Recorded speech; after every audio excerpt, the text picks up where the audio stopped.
બીજું ભજન બાપુએ લખ્યું કે ગુરુનો વેચ્યો વેચાઈ જાય ત્યારે ભક્તિ પ્રગટ થાય કે બેઠા હો તો ગણગણાવો આ ગુરુ તમારા ને તમારે ઘરે આવવું પડે.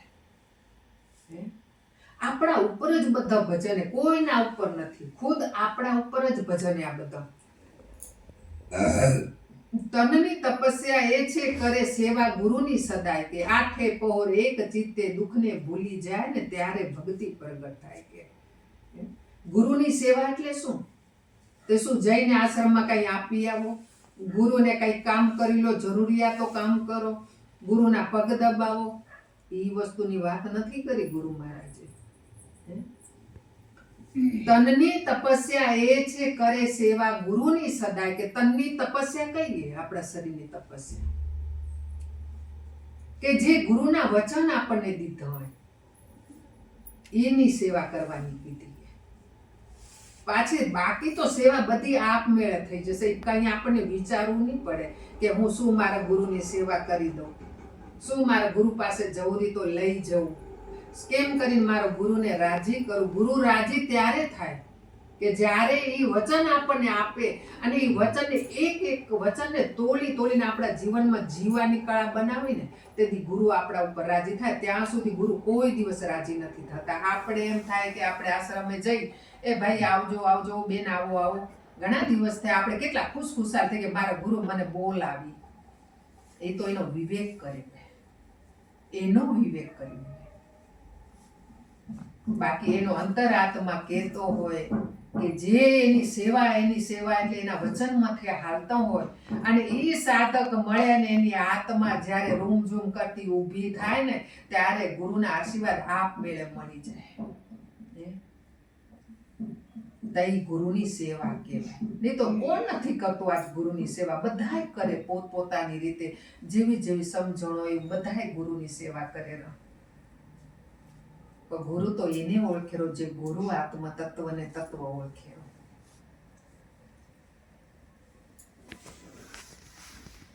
તો જીવન આપણું એટલા માટે જ મળ્યું અને ખરેખર આપણી બેનો માટે તો હું તો એમ જ કહું, પેલા અમે ક્યારેક ગાય તમે એ રેકોર્ડિંગ ના કરતા વળી બધાને અમે ગાડી હકીકત ઘટના કહું તમને, હું રિયલમાં કઈ બોલીશ ને બીજા જો મને કઈ બોલતા નથી આવડતું, વાતો કરતા આવડે, બોલતા ના આવડે, સત્સંગ બહુ ના આવડે મને, પણ હું રિયલમાં હકીકત ઘટના કહું અને હું ક્યારે બોલીશ તો મારા અનુભવથી જ બોલીશ. અનુભવ વગર હું પુસ્તકના જ્ઞાન લઈને કોઈને કહીને સાંભળીને બોલીને હું ઓઠે રાખીને કોઈને કહેતી જ નથી. પેલું તો મારો એક નિયમ એ મારો બોલવાનો. બોલીશ તો મારા અનુભવ પૂરતો જ બોલીશ, અનુભવથી બહાર કોઈ પુસ્તકનો કોઈનું કીધેલું હું કોઈ બી નહીં બોલું, ભલે મને નહીં આવડે ચાલશે. પણ અમે ગાડીમાં જઈએ ને પ્રભુ તો હું બોલું કાંઈ નહીં. પ્રભુ ક્યારેક બોલે, વાતો કરે, કાંઈક બોલે, પણ ગાડીમાં બેસું એટલે હું મૌન થઈ જાઉં, બેઠી હું મસ્ત મોજમાં. એટલે પછી એમ કરતા ક્યારેક પ્રભુ વાત કરે કે આવી રીતે આમે ને આમે. મેં કીધું ભગવાન જો તમારી વાત કરવી હોય તો જેને કર્યો ને મોઢામાંથી કહી આવજો, પણ અહીંયા વાત કરવાથી સાંભળે છે? કોઈની વાત કરવા તમને શું ફાયદો? કોઈથી કોઈની વાત ના કરવાની, કરવી હોય તો એને ત્યાં જઈને મોઢે કરી આવજો. બાકી કોઈની વાત કોઈની ના કરતા. તે દીની ઘડી આદિ સુધી પ્રભુ કોઈ દી ના કે આ ફલાણો આમ કે આમ. આપણા સંબંધમાં જોશું એ ક્યાંથી આવે? એક વખત માણસ વાત કરતો ને બીજી વખત બોલવું ના જોઈએ. આટલો પાવર આપણી પાસે છે, જગાડો તમારી અંદરથી. અને અમે અહીંયા તો 4 દેરાણી જેઠાણી. બાપુને કહેતી, બાપુ મારે ઘેરે આવો ને કહેતું, ક્યારેક તો મારે ઘેરે પ્રસાદ લ્યો. બાપુ કે તને જરૂર હોય ત્યારે આવું જ છે ને, તારો પરિવાર મોટો ત્યાં આવું, બીજાને તકલીફ પડે આવું. પણ 4 દેરાણી જેઠાણીના પરિવારમાં કઈ એક સરખા હોય? આપણી 4 આંગળીઓ એક સરખી નથી તો કઈ પરિવાર બધું એક સરખો થોડી ના હોય. પણ ગુરુ મહારાજની કૃપાથી ગમે એટલી બાદ દૂર બેઠી હોય દેરાણી જેઠાણી તો ગમે અને મારે દરવાજે આવે ને ગુરુ મહારાજની કૃપાથી ઘરમાં દરવાજે ઈ પગ મૂકે ને આમ ટાઢી થઈ જાય અને વળી મારી કને તો બહાર જાય ને ટૂકળવા મંડી જાય. હકીકત તમને ઘટના કહું. હવે ઓલી પેલી જેઠાણીને કહીને આવતી હોય કે આજ જવું એટલે મનીષાની ખબર લઈ લઉં કે આજ તો એને કહી જ દેવું અને આમ જ કરવું સમજી શું હોય કે પણ મારા ઘરના ઉંબરામાં પગ મૂકે ને ટાઢું થીમ થઈ જાય કોઈ બોલે જ નહીં. શું કરે મનીષા આવું આવું ભાભી બેસો અહીંયા કને કેમ કઈ કામકાજમાં બસ બે ઘડી આમ ને આમ વાત કરી અને નીકળી જાય પાછી ઉંબરો લંગે ને એટલે અગ્નિને જેમ ભભૂકે. આ ગુરુ સંબંધની તાકાત બેનો હું ખાલી વાત નથી કરતી એટલો આપણામાં પાવર છે કરો. અને પછી ઓલી આવે ને એટલે મને મળે ને એટલે એમ કે મનીષા તાતન કઈ બોલી હતી ના કઈ ખબર નથી કઈ નથી મસ્ત બે ના લાગ્યો એ કે કઈ મારે કટ બોલી છે કઈ કે આટલું આટલું કરી દઉં કે આટલું આટલું કહી દઉં કે પણ ભાઈ ગુરુના વચનના અધિકારી બનો. કોઈની તાકાત નથી આપણે સમો શબ્દ ઉઠાવવાની. આ મારા ગુરુએ મારી રક્ષા કરીએ એટલે તમને કૌરી કરો. હું રમત નથી કરતી. આપણા ગુરુઓનો આટલો પાવર હે. ગુરુ મહારાજે ખૂબ રક્ષા કરી ખૂબ કરી અને એ વચનને દીધું તો મને એક દી સમય આવશે ને બેટા તારે ઘરે આવીશ કે તો પૂના મારી ઘરે 2 રાતો રહી ગયા. તમને ખબર હે 2 રાતો મારી ઘરે આવ્યા કે ઓલી સોરીને ઘેરે જવું હોય. પૂના બોમ્બે લેવા ગયા આલાભાઈના ઘરે અમે લેવા ગયા. એક વખત આવે ત્યારે મળવા ગયા બીજી વખત આવે ત્યારે લેવા ગયા. બાપુ 2 રાતો મારે ઘરે 2 દિવસ ને 2 રાતો રહ્યા અને પાછા આલાભાઈને ઘરે અમે મૂકવા ગયા. ખૂબ આનંદ કર્યો. આ વચનના અધિકારી ગુરુને પણ આવવું પડે આપણા ઘરે. એવા બનો. આપણે ખાલી ગુરુ ગુરુ કરીને આપણે એનો ઓઢણો ઉધી ના ફરો. એના વચનને પકડો. અને દાંપત્ય જીવન જ્યાં સુધી જીવનમાં 2 પેડા સરખા નહીં થાય ને બેટા ત્યાં સુધી આપણી જીવનની યાત્રા પૂરી નહીં થાય. દાંપત્ય જીવન એવું જીવો એકબીજાને સમર્પિત બનો એકબીજાને સમજો એકબીજાને સમજવા પ્રયત્ન કરો.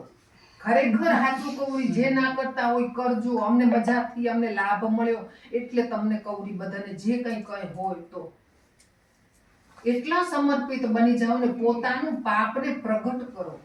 ગુરુઓ પાસે પોતાની ભૂલને પ્રગટ કરો. ખાલી થઈ જાઓ. એટલે અહીંયા કને આપણને કહેરા કે 3 પાસે જો પડદો હોય ને તો આપણો રોગ કેદી ના જાય. એક તો ડોક્ટર પાસે જો પડદો હોય ને તો આપણા બોડીમાંથી ક્યાંય રોગ ન જાય કે તો આપણે શરીર ડોક્ટરને સોંપી દઈને તો આપણા શરીરમાંથી રોગ જાય. બીજું હોય આપણે પતિ પાસે પડદો રાખી તો પતિનું સુખ આપણને ના મળે.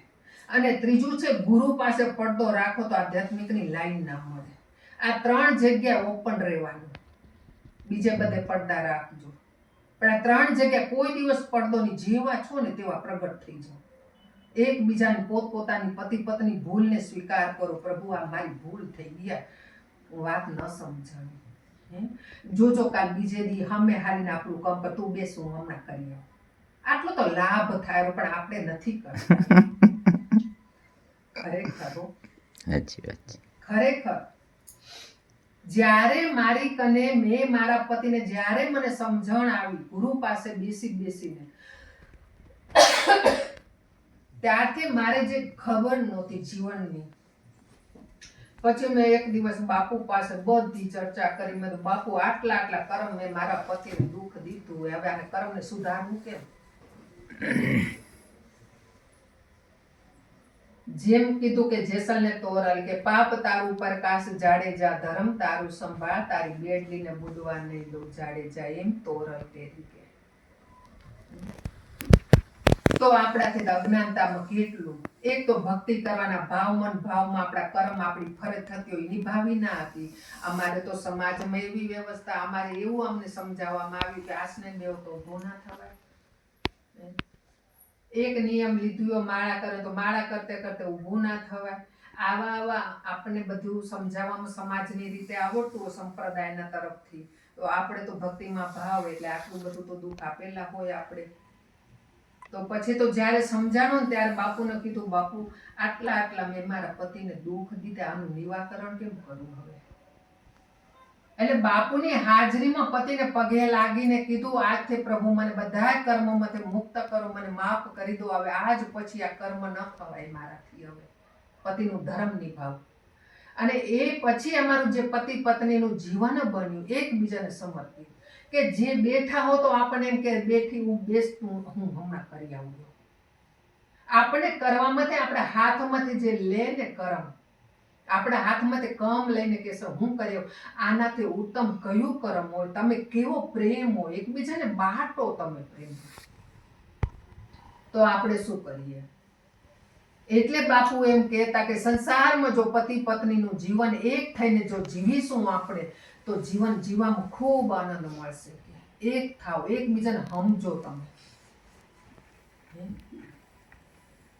ઘણા દિવસ પતિના, ઘણા સમય પત્ની ગુરુ મહારાજના આદેશ થાય, સમજે નહીં ઘરના. પણ કે ને કુદરત કે કીધીક માણસ તે પાછું ના વળે ને કુદરત તે પાછું વળે. માણસ ગમે એટલું સમજાવે તો પાછું ના વળે, પણ કુદરત થી પાછું વળે.